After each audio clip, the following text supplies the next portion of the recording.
I'm ABC 15 data analyst Garrett Archer, and I'm taking you inside the numbers on the rise in initial jobless claims this week. What are the trends and how concerning is it? So 241,000 initial jobless claims filed last week. That's 18,000 more than the week prior and more than surveyed economists had expected. This initial number is a huge leading indicator of potential economic problems on the horizon, but it's also a very noisy one. So is it telling us anything right now? So in the past 25 years, initial claims increased dramatically during economic stress periods of the dot-com bust, the Great Recession, and COVID-19, which is not on this chart since jobless claims were so large they obscure everything else. But as you can see, though, recently initial claims are still near historic lows for this period. So the weekly rise doesn't really tell us much unless it continues, of course.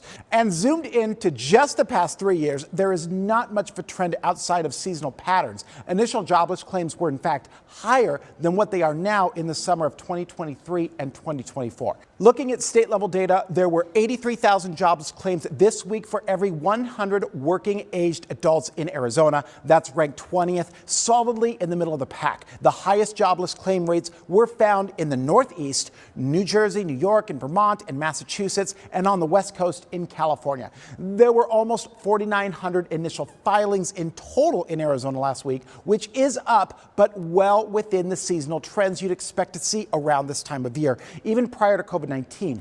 Our seasonal patterns are a little different from the U.S. in general. Claims tend to rise in the spring and then gradually decline. So no canary in the coal mine, but we will be keeping an eye on this indicator.